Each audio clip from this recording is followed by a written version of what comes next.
Hi, my friends. I am trying to figure out all this technology stuff. My normal screen capture quit working. I've been fighting it all afternoon for about 5 hours. I'm using what's called Zoom, and we're going to use this to actually for a test review on today for me to record it, but also at 3 p.m. this afternoon. I wouldn't say this afternoon. Yeah, let's go 3 p.m. this afternoon. I'm going to hold what's called a Zoom meeting where I'm going to work problems that you guys have. And I'm going to send you a link. And if you copy and paste that into your browser, it's going to ask you to download a program, and it will, which is really cool. It will download the program, and then it will allow you to see me and everything I do live. So hopefully that will work. And I will mute or unmute your audio. So sometimes you're gonna be able to see stuff, sometimes you won't. You don't have to worry about taking notes. It's more just answering questions and looking and watching, kind of like what we do in class. So what we're gonna do first, my friends, let's see if I can do this. Okay, got this. I need to go to my screen share. Sorry, I got to remember the right processes or it gets me in trouble. Okay, so we're in screen share mode here. Okay, so I'm going to do a quick review here. And I'm going to, probably my video is going to go away, I think, when I enlarge this. But let's go ahead and review what you guys know that you're supposed to know for the test.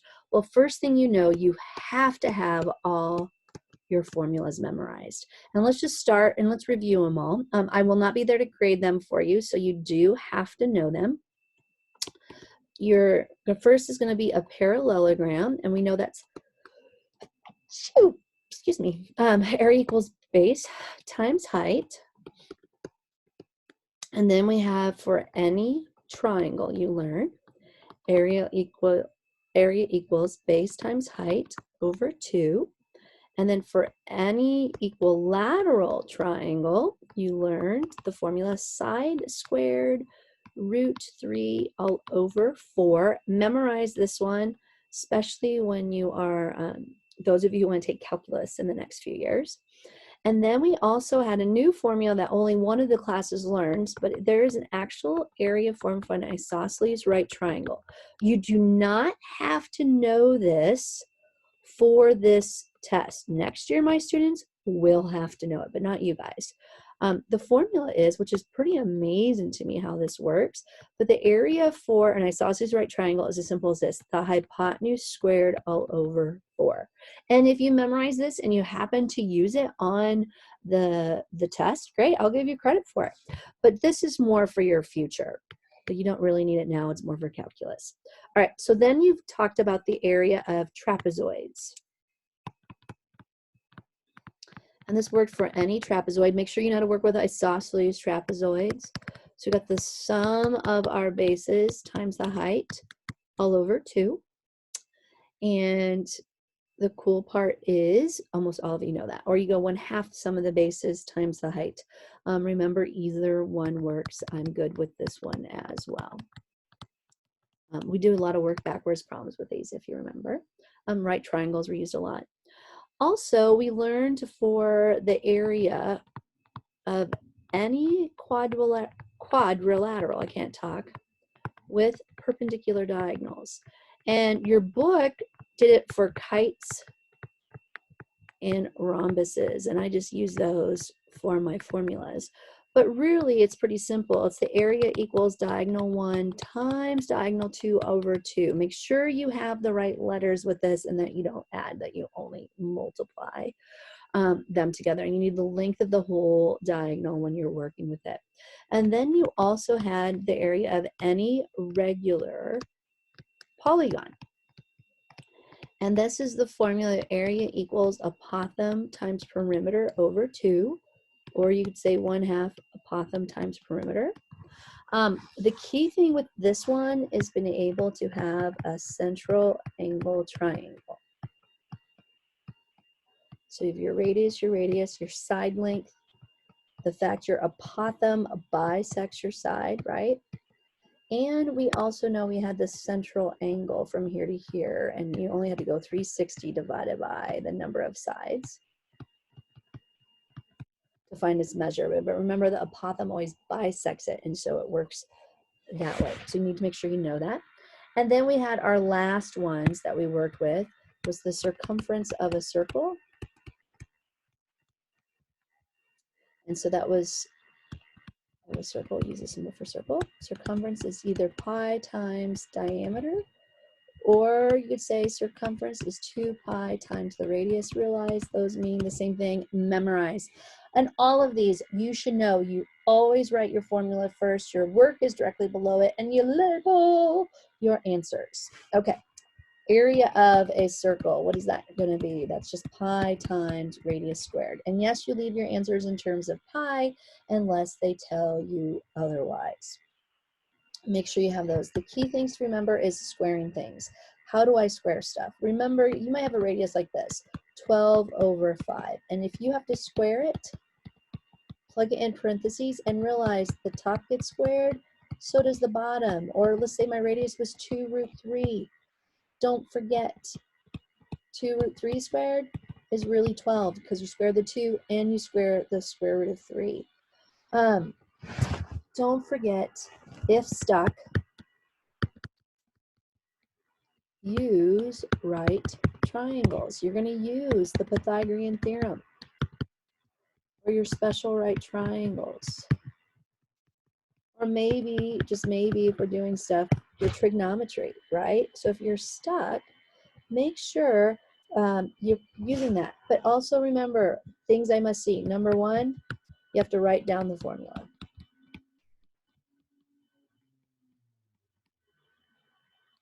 Number two, work directly below. I want to know what gets plugged in for each one. And then finally, you need to have the answer in simplest form. And it needs to be labeled. I'm not sure if that's 2 L's or 1. Maybe someone of you can tell me that. Oops, it looks like 2 E's. Labeled. So make sure it's labeled. Now I want to work 3 problems with you that I have noticed students have struggled with in the past. Hi, my friends. Okay, so here we go. Here is the most common missed problem on your quiz. This can be found in lesson 9.1. I specifically told you in lesson 9.1 that this would be on the quiz. I would go back and watch it. There's 2 examples in lesson 9.1. The video of the lesson worked good. I would go there. But it also uses the idea that every side of a parallelogram, it has a different height. So like I know if this is going to be my base, I know this had to be the height for it. And if this side's the base, all of a sudden this one has to be the height. It can't be H because it's not perpendicular to it. So we're going to use that idea in order to solve for H. So how do we start this? Well, first of all, we know we're working with a parallelogram. So we go base times height. So the base that I'm going to start with is 10 because I know the actual height that goes with it. So 10 times 6 is equal to 60. And then I'm going to use the idea of working backwards. I know that this base right here, it has a height of h, but they're in the same parallelogram, so the area doesn't change.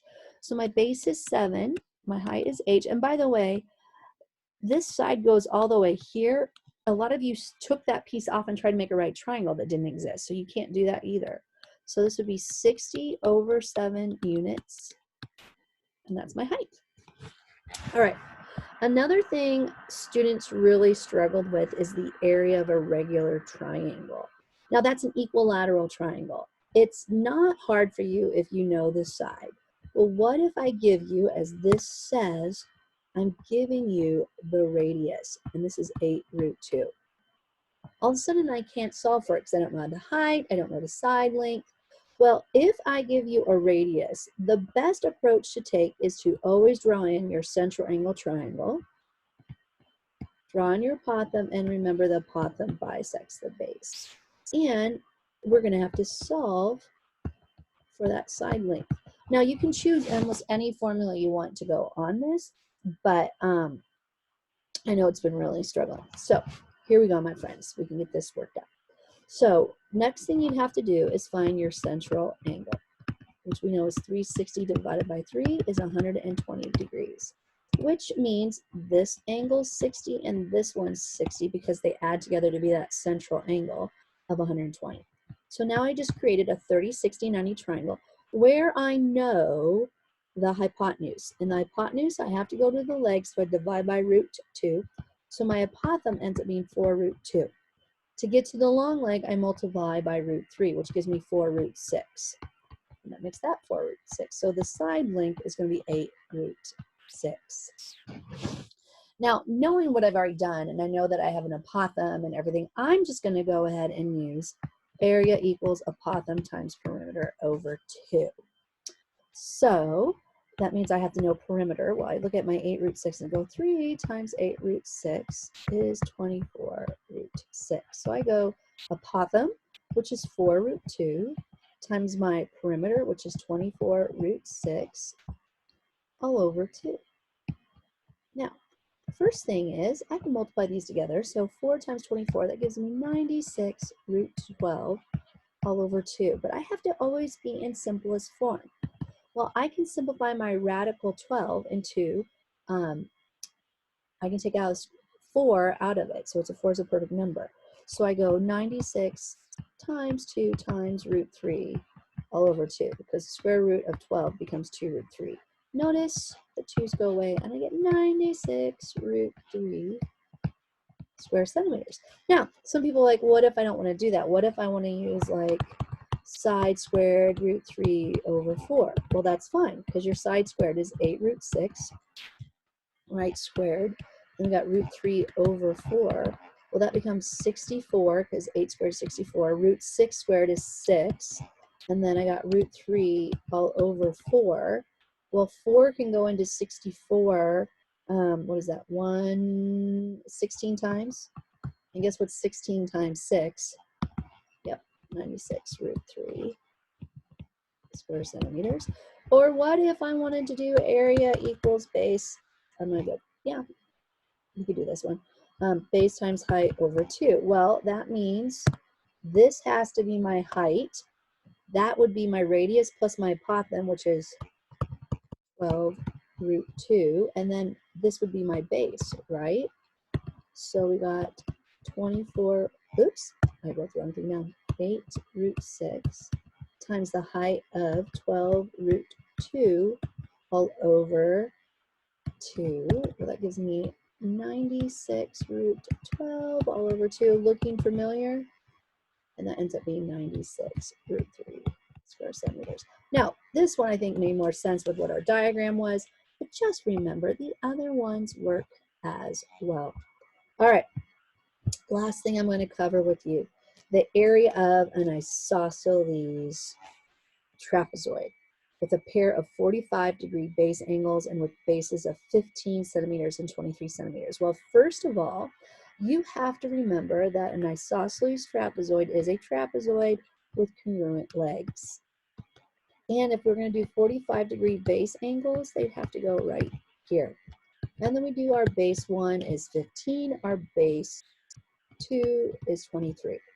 What's missing? Let's write our area formula down. It's the sum of the bases times the height all over 2.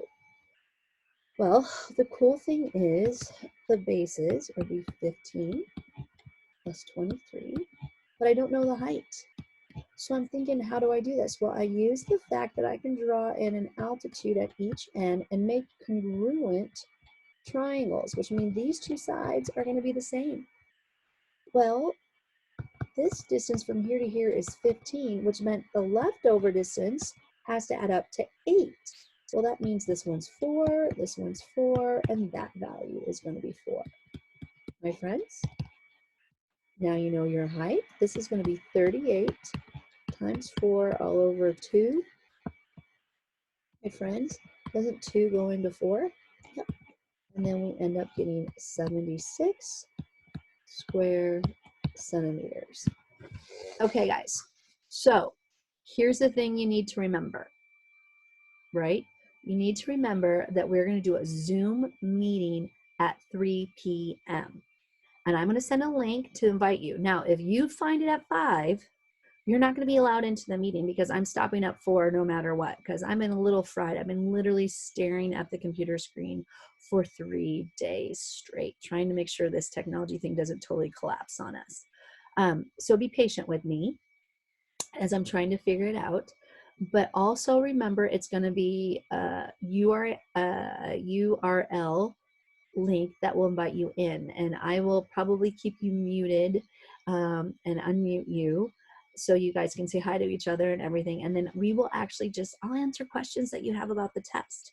And then Wednesday and Thursday, you guys are going to be taking your test at home under the supervision of a parent. So if you're taking in the evening or earlier in the morning, that's totally okay. What I'm going to do is I'm going to give you guys in the test assignment the live link for the test, and then you will load it into OneNote. You'll save it. Guys, make sure your view stays 100%.